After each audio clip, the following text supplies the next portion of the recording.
So let's look on at readiness statement number 7. Number 7 says, I am confident that my income will meet my long-term retirement needs. In order for us to determine our bring home pay and to determine if our long-term needs are met, we need to do a little math. And this is just generally speaking, this is to give you a quick overview of what you can expect and plan for. Your pension, Social Security, TSP, and any other asset withdrawals that you make, those need to be considered first and foremost. Those, you need to consider those using a gross figure. And then, of course, you need to subtract out your federal taxes, state taxes where they're applicable, health insurance, life insurance, and survivor benefits, just to name a few. By subtracting out these deductions, that can give you a closer estimate of what your net bring home pay is going to be in retirement. And that's a powerful thing to know.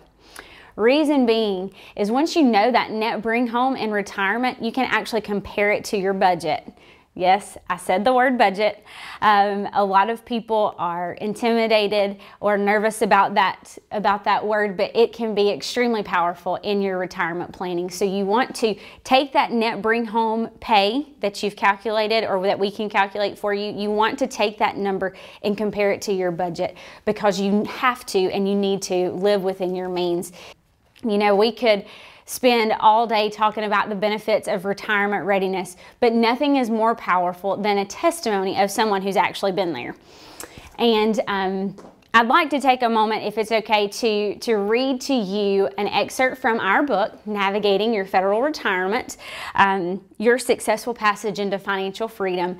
We wrote this book, published it about a year ago, and there are tons of examples in here. There's failure stories, but then there's also success stories. And there's one that an attendee at one of our seminars submitted to us, and we couldn't help but end our book with this story because it encompasses true financial freedom. So if it's okay with you, I'd like to take a minute and read a little bit of this to you.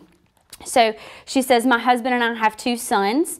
My plan for working, or rather retiring, was to turn in my keys once both boys were out of college. Looking back now, I wonder, what was I thinking? We had been putting away savings in a college fund since before the boys were even born, and they had even both received generous scholarships. Nevertheless, we were having trouble making the numbers work. I found myself having to work past my eligibility age and years of service. Then I attended a retirement seminar held at my agency. And as a human resources officer, I attended in order to be better informed when discussing retirement with my staff. I never dreamed that I would find the seminar as useful personally as I did. The people running the seminar offered to do a personal analysis of my own retirement numbers. This would give me an estimate of my bring home pay in retirement. I completed a simple budget, provided payroll information and other necessary documents, and waited to see what my retirement estimate would be. I could clearly see that my retirement date would be much sooner than I had planned. I would not be working until my boys got out of college after all. It was soon to be my time. I'd been told by a good friend that I would just know when the time was right to retire, and they were right. I did just know, but I also had my annuity estimate in writing as proof. I retired December 31st, 2011. Walking out of the door of my agency, I sang free at last, all the way to my car. My husband is also a federal employee and still working, and I chose to leave no survivor annuity for him if I pass away. Yes, he had to sign off on my retirement paperwork, and it had to be witnessed by a notary. I also reevaluated my life insurance program to ensure that he and my sons will be covered when I die. Having happily made all of my retirement decisions, I stepped into retirement and have never looked back. Now for the good part. Let me tell you about the freedom you can look forward to once you are retired. You will no longer need a clock or a watch. I actually took a 10-day vacation and drove to my hometown in another state without even taking a watch. I spent quality time with relatives and friends without being bothered with time constraints. I also did not have to worry about leaving to get back home in order to be at work. Oh, the fun you can have when you actually have the time. Cooking, reading, movies, gardening, just to name a few. The possibilities really are endless, and I explore new ones each and every day. I try to make every day count. I get up in the morning and do the happy dance all the way to the kitchen. I stir up breakfast, make my coffee, and watch the Today Show and read the newspaper. I rarely had the chance to do that during my working career. My workaholic days are over. I no longer need to take blood pressure medicine. Stress is a thing of the past. There are no bad days in retirement. This is the result of my hard work, good retirement planning, and positive attitude. It has been said that everyone chooses their attitude, and I chose to keep on the happy side every day. Retirement is a permanent vacation, and so why wouldn't I be happy?